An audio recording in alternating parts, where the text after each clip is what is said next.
Bonjour à tous, on se retrouve pour un nouvel épisode, le 10e de The Raven.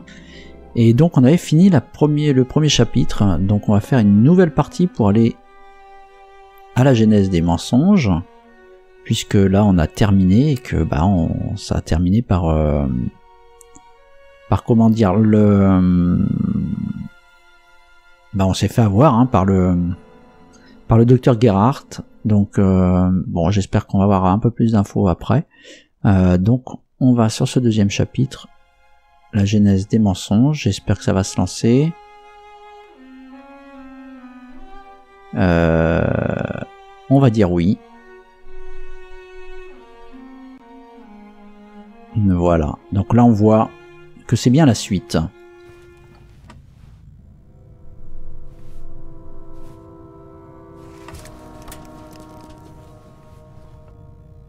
Why couldn't you just leave it be? Let me go. Why are you doing this to me? You and the Baroness. Dr. Gebhardt, I don't know. Don't you understand what you are forcing me to do? You don't have to.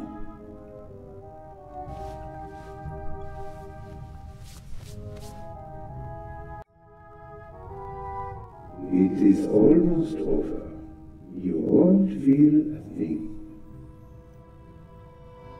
I am sorry you have to see all this. I should have used more chloroform.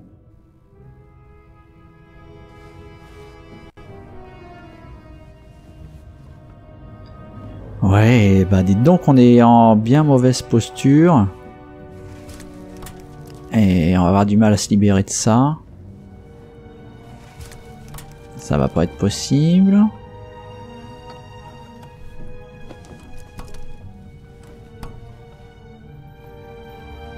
Ok. Qu'est-ce qu'on peut faire d'autre?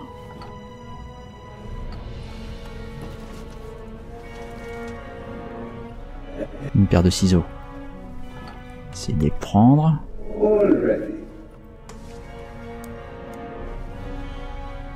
Enough of that, Mr. Zellner. Soon it will all be behind you.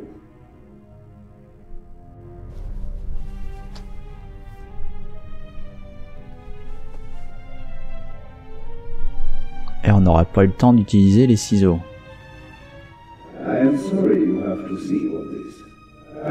Faut que j'aille plus vite, voilà, c'est ça.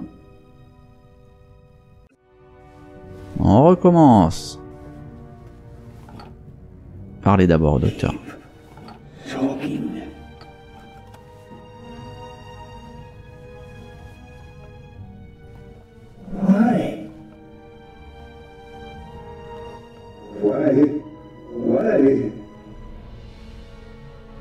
Why did the Baroness have to snoop around? Why did you have to snoop around?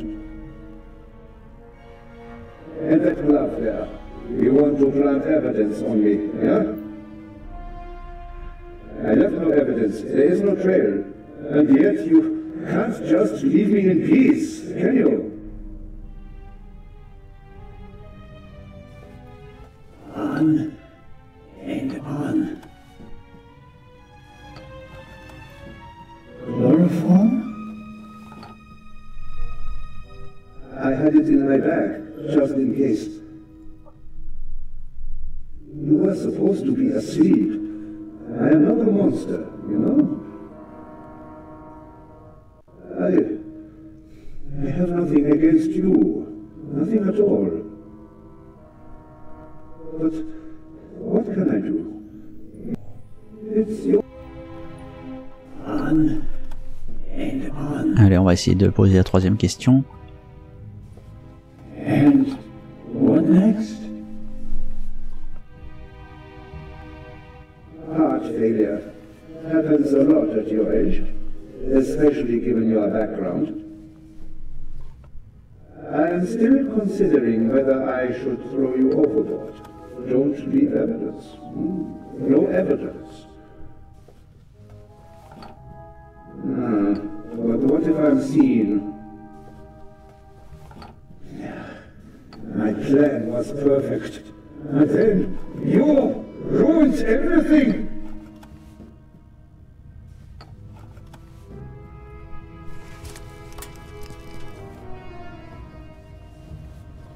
On and on. On.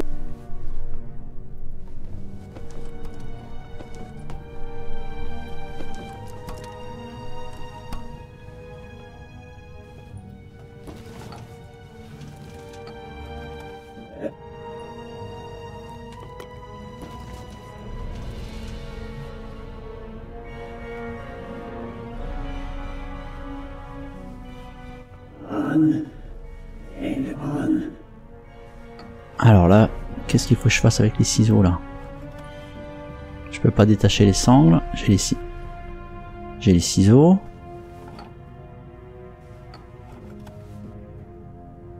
Ah, faut peut-être faire comme ça.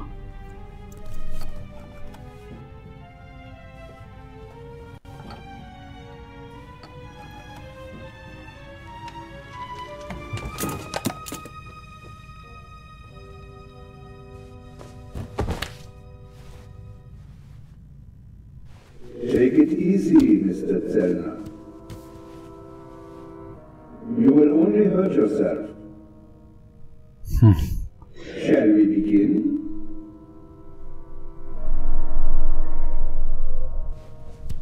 No, please.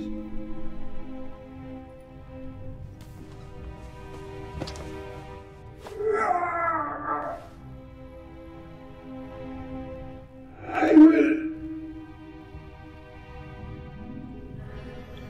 Are you okay? Ouh.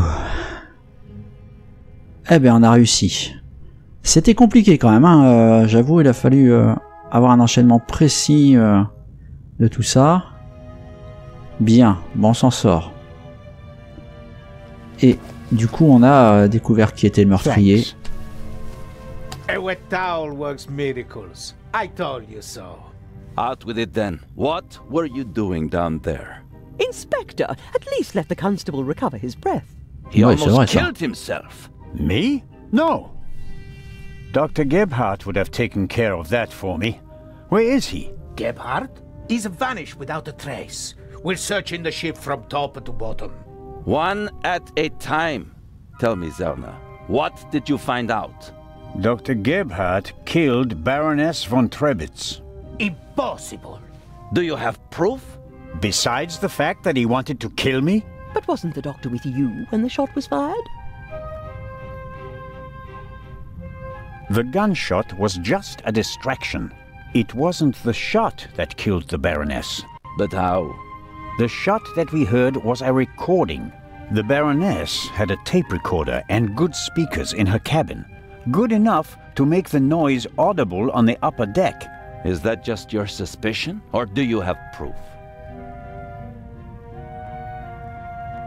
There's an audio tape in the medical center.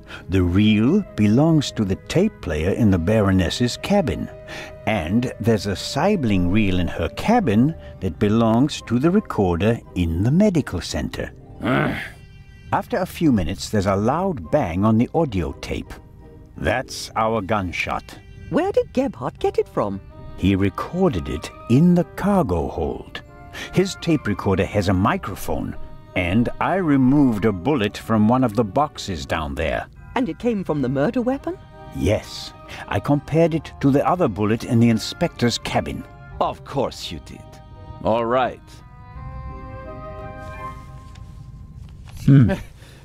Inspector Legrand. Let's pretend you're onto something. The shot we heard was just a recording. What happened next? We all ran to the Baroness's cabin. She lay comatose in a pool of blood. Dr. Gebhardt pushed past you so that you couldn't get too close to the Baroness. He examined her and pronounced her dead. There was no reason for us to doubt him. The shot, the blood, the Baroness lying there lifelessly. But she was only unconscious, knocked out by the chloral hydrate that the doctor had poured into her glass shortly before. The doctor had a glass in his hand when you came in. He wanted to remove the evidence, but you gave me the glass instead, Captain de Conti, and unintentionally knocked me out as well. Nonsense. There was blood everywhere. And the Baroness is certainly dead enough, isn't she? Then who did shoot her? And when? She wasn't shot. She was poisoned. And yet I saw the hole in her chest with my own eyes. Aha! She must have been shot. Well, ingenious. Where was she shot?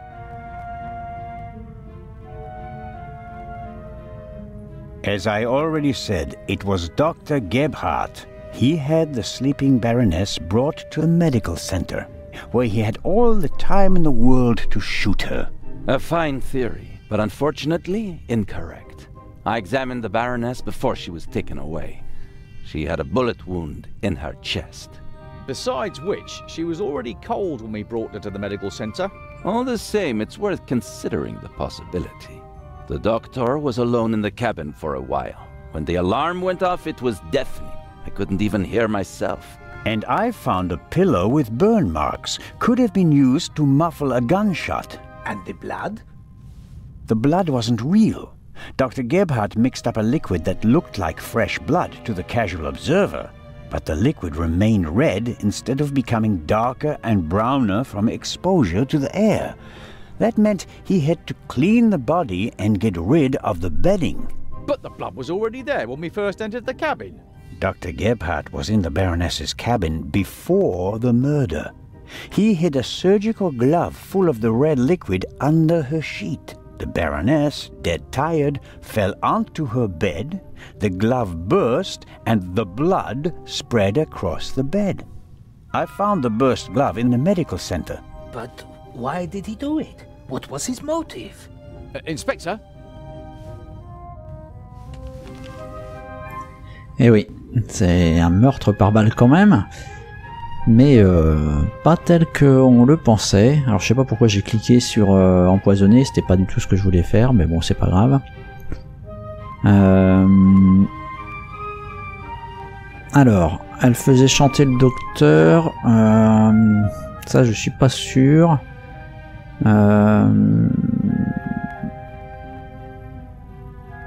Parce qu'elle voulait justement le dénoncer à 22h lors de la soirée. Donc je vais plutôt répondre, je ne peux que spéculer. I can only speculate. The Baroness spent the day rummaging through her old family photos. And in her diary, she wrote about deceased family members. I suspect it had something to do with their fates during the war. The Baroness wrote a warning on her notepad. There is a murderer on board. I don't have proof, but I believe that the Baroness held Dr. Gebhardt responsible for the deaths of her relatives and wanted to confront him in front of all of us. The doctor couldn't allow that to happen, and so he silenced her. Ça se tient. No. Mais si, ça se tient. Do you have anything to contribute, Constable? Confession, sir. Dr. Gebhardt was the Raven. It's all here. He admits to everything. What does it say? It says, "Do you still remember, my dear Nico? The streets were wet with rain and the scent of roasted barley and fermenting yeast wafted over to us from the brewery. A dog barked until your shot struck down the innocent one. After that silence, not a single sound except for my soft steps fading on the wet cobblestone street. They made a hero of you, and I, at last, found peace. At least until the urge returned. Some of us are not made for retirement, my friend. I thought they would assign this case to you, and that thought pleased me. We'd finally find out who was truly the better man. And it pains me now to have to admit that you and your little gumshoe got the better of me. You drove me into a corner, forced me to make mistakes. I congratulate you on your triumph, but no one will confine the Raven to a cage. There is but one way out, and that is by my own hand. Farewell, Raven Hunter. R. Ouais, mais je ne suis pas d'accord. Je ne pense pas que ça soit vraiment le corbeau. Je ne pense pas du tout.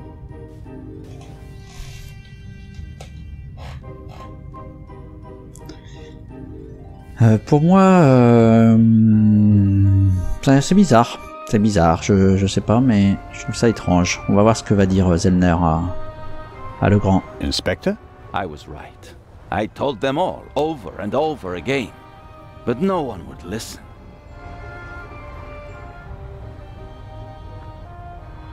You think that Dr. Gebhardt was really the Raven? The things Gebhardt describes in his letter aren't part of any police report. Only someone who was there would know them. Couldn't there have been others involved? One of the police, for instance. What if one of them changed sides? Why is it so hard for you to accept the simple truth? There was never a new Raven. There was only ever the old one. And that was Dr. Gebhardt. The modus operandi doesn't match. The Raven was not a killer. Legends are rarely what they seem to be, Constable Zellner. Then who was the man who was killed back then? William Jackson, a petty thief, committed some burglaries together with his brother. Talented, but not world-class. And they thought he was the Raven. Some people thought it was part of his disguise. If you're a debonair master thief, what better disguise than pretending to be a common crook? From time to time you let them catch you pulling small jobs, and no one ever imagines you're capable of a major heist. But you didn't believe it. I had my doubts, but everyone congratulated me and those doubts were pushed aside. It was like being caught in a storm, but eventually the storm passed and my doubts were still there. But not this time? No doubts telling you that Gebhardt isn't our man? It must be him. What about the handwriting, the wording? Does the farewell letter match the Raven's other letters? Yes, it's his handwriting, his words. I've read all the Raven's letters, all of them, over and over again. I never thought it was possible. A resurrected Raven. The Raven was never dead. I shot the wrong man. But that man had the stolen goods, didn't he? So he must have been in league with the Raven. One could hardly call him innocent. Where do we go from here? We deliver the eye and then I'll contact Paris. A task force will compare all of Gebhardt's known residences with the Raven's activity. And if there are any inconsistencies?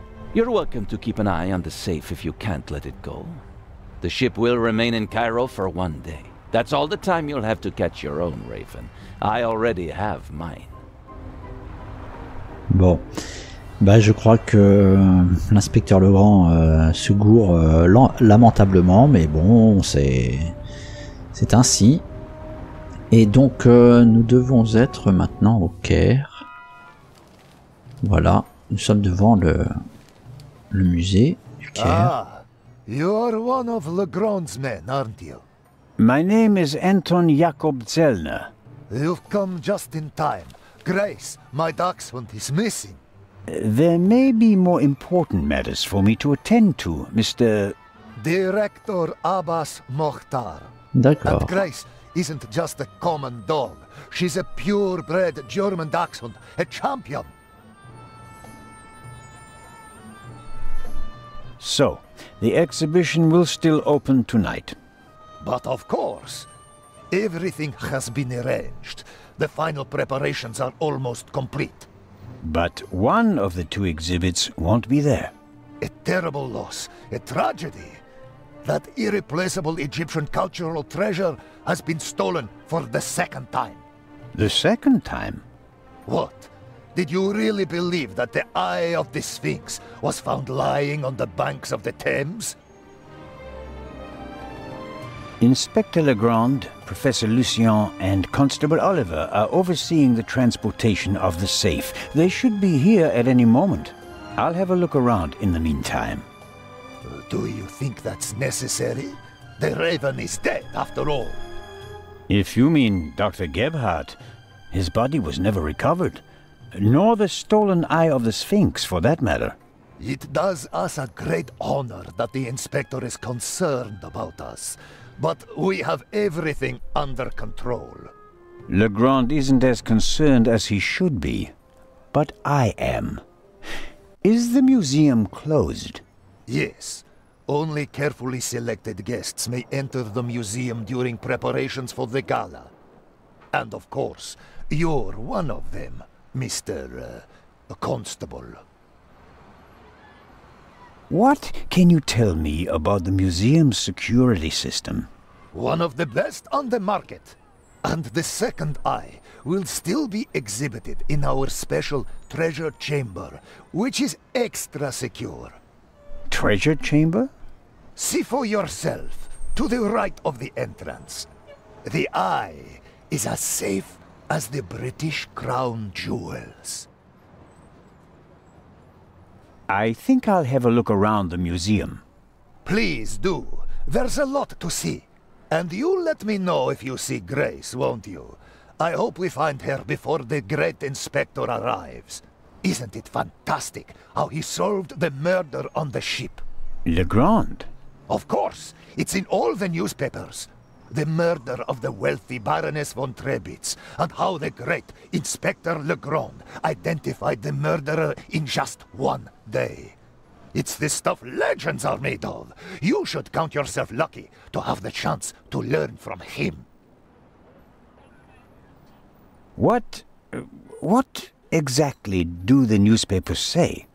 Everything. It's fantastic. Someone on board must have informed the press immediately. Of course, it's a great advertising for us. The reporters will queue up tonight. And it was reported that Legrand found the murderer. Of course! Who else? Well, I wasn't exactly uninvolved. Of course. Legrand surely has assistants, but honor to he who deserves to be honored, right? Well then. Be seeing you, Constable. Grace! Here, Gracie. My sweetheart. Where are you? Oh, Mr. Inch. Mr. Inch. There you are. I am so sorry. Baroness von Trebitz was a good-hearted woman. She did so much for the museum. As you say, sir. And you? Are you leaving so soon? I'd like to go back to my hotel. These last days have been such a strain. First, you sneak into the museum without greeting me, and then you want to leave just as quickly? I didn't want to disturb you, and we'll have time enough tonight. Yes, you simply must come tonight. I wanted to present Baroness von Trebitz with a medal. Now you'll have to accept it. Of course, if you insist, sir. The Baroness paid for all this. Without her, there wouldn't have been an exhibition or a gala. She was very generous. Yes, she was. If you'll excuse me now. Constable Zellner, I want to thank you again for all you've done. You saved me, you could say. My pleasure. See you tonight.